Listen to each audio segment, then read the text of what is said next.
Now, the first card is going to tell me what your vision is like for money or why you want money. This is very similar to kind of how we started out last month, but it's going to follow up with what you were feeling from last month to this month, okay? So what is it? Okay, so you got the Ten of Wands in the Fire card.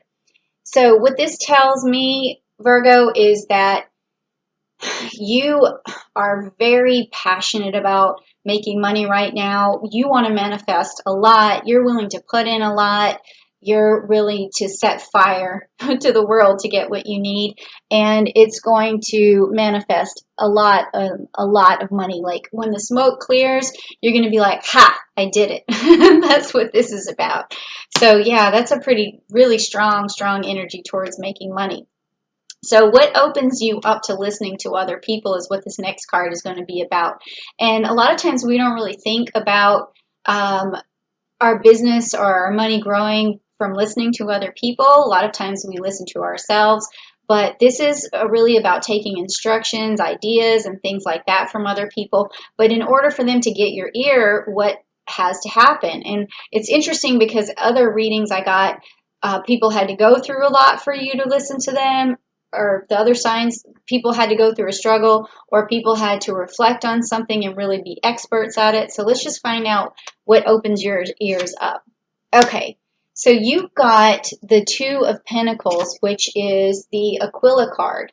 Okay, all right, so what this means is that for you to open up to somebody, you like to do that more one-on-one, where you can have like a partner, someone who is going to be there for you through your entire process of making money. So you're kind of looking for a business partner is what I see right here, or at least someone where you don't have to do everything alone, because I feel like Virgos really can work well on their own, but a lot of times it gets boring, it gets tedious, and you probably want someone who is just going to challenge you with ideas and be there for you. And I can understand that because working alone a lot can be very boring. So you want somebody here too that this bird is coming in, and you can't see, or maybe you can, but there's blood coming from it. So it's a bird, and she's sacrificing. And you can see with the Two of Pentacles, there has to be a sacrifice in place for something better to happen. So when you have a business partner too, a lot of times they sacrifice their time, they sacrifice their energy, they will listen to what you have to say. So this is a back and forth sort of listening. Like you just need a little bit, you need someone for support, someone you can bounce your ideas off of, and vice versa. Okay, so yeah, that's interesting. I haven't seen that one yet. Okay, so this next card is going to be how do you present yourself in the best possible way? So let's see. Okay, so this is the Cyrus card, and it's the Six of Swords. Now, this is a smooth sailing card. So it means calmness, it means peace. So the way you present yourself in the best possible way is to make everything look easy. And that's interesting because the most successful and rich people who are trying to get this make everything look easy. It may seem hard, but when you are able to make everything look easy, that brings more money and more abundance to you, because people like easy. They like to hear, yes, I can do that. No problem.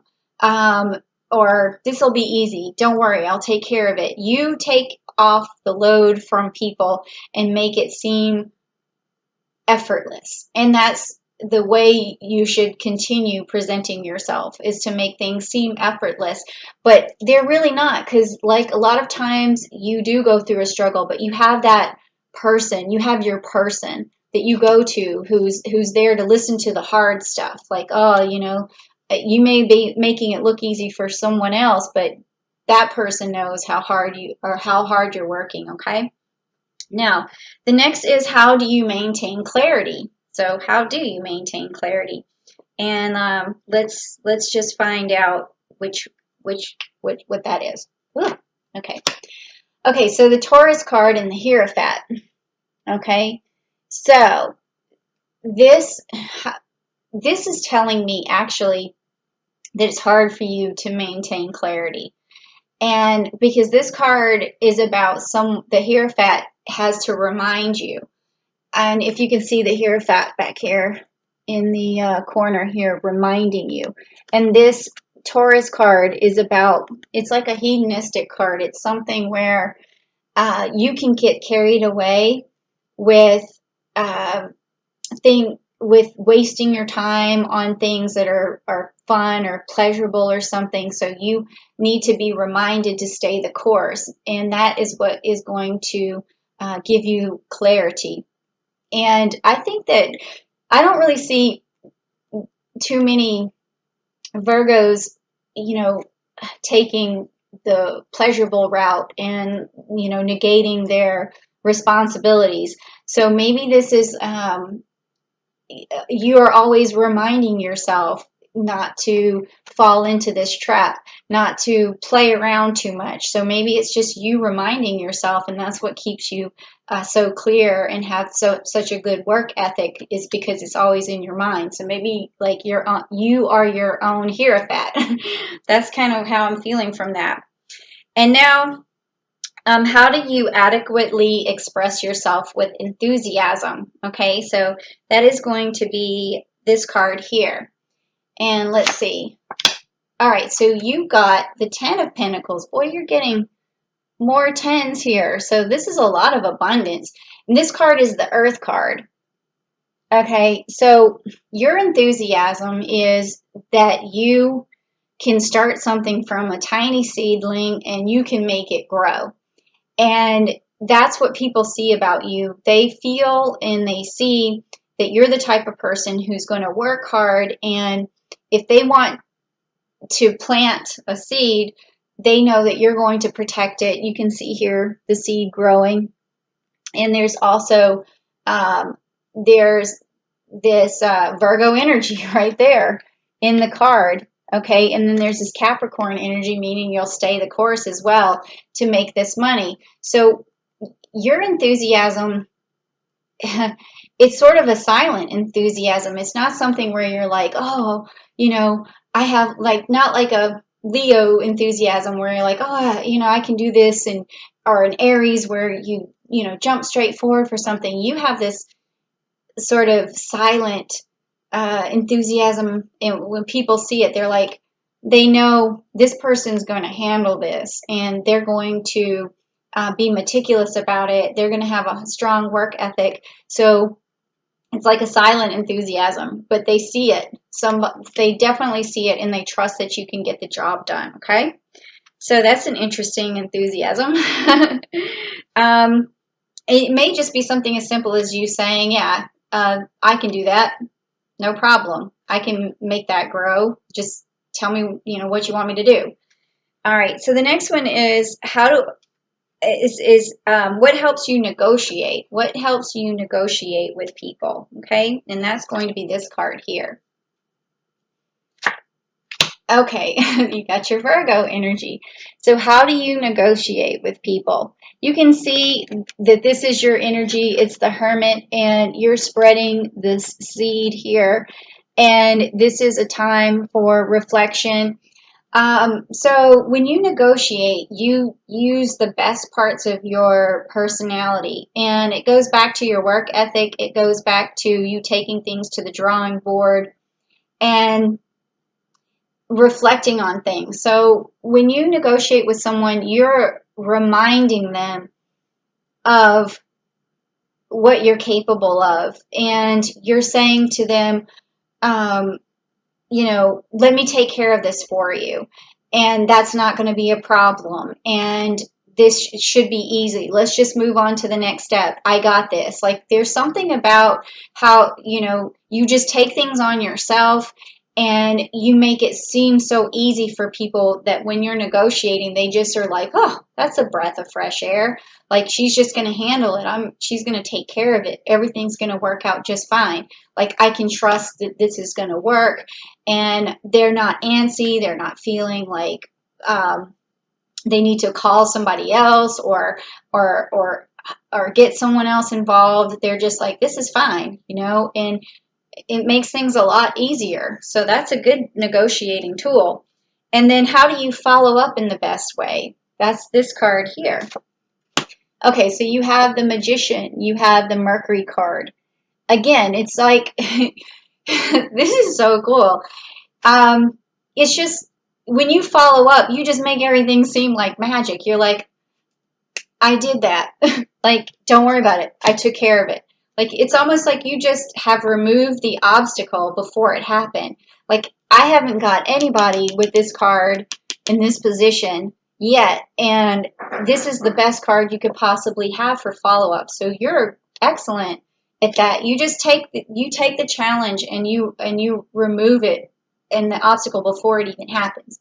So there's hardly any follow-up because you're like, already did that. So when they call you and they ask you and you're like, oh, no, I did it. This is great. Can I hire you? All right, so the next card is what stands in your way. So far, I haven't seen anything standing in your way. I see smooth sailing everywhere, so let's just see. Okay, so you got the Corvus card, which is the Six of Wands, and that's got a lot of Leo energy in it and some Mercury energy. And this is the messenger of good luck. That's what the Corvus is, the messenger of good luck. So what's standing in your way is, that's interesting. I have to feel this for a moment. I feel like, I see what it is. I feel it. It's like gratification. It's like you kind of wish people would notice more about how well you do these things. And it's like someone who needs like a pat on the back.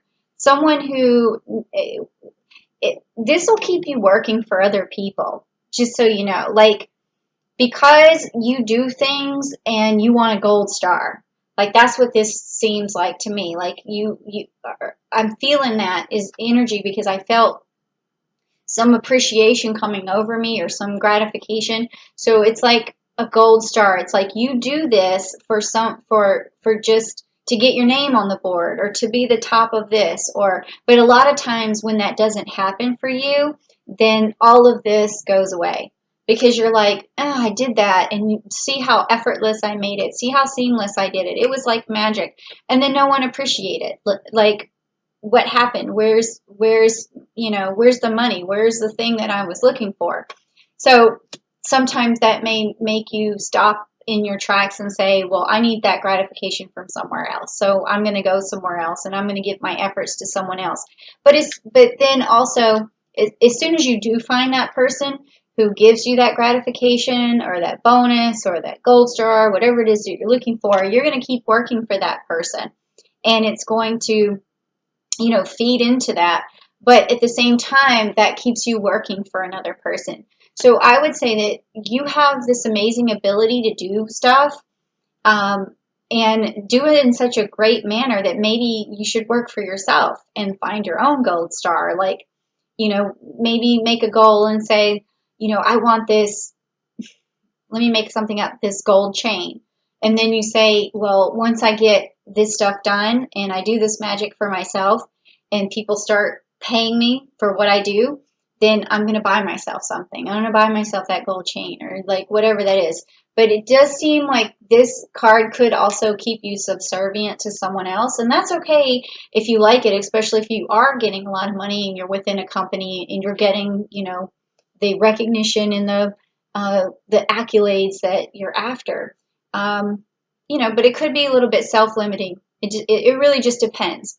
You just need to make sure that you're getting that gratification somehow.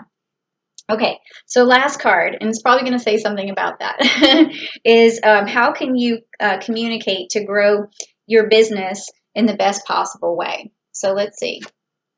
Okay, so you got the Ace of Pentacles, which is the Sagittarius card, and it's got that Saturn energy, so that's an authoritative type of energy. And then also you have, again, the Capricorn energy. So communicating yourself in the best possible way would be being very direct, telling people you know what direction you're going in, having authoritative expression of it, and that's just going to move you forward, just like the arrow is going to move you forward. And, you know, you could also tell people what you expect. Like, you know, if I do all this for you and make it, you know, magically appear, you know, I want this. So unless you're asking for what you want and you're doing all this work, you may not get it because you might be severely underappreciated. And I think that you deserve a lot of appreciation, Virgo, because this is pretty baller, if you ask me.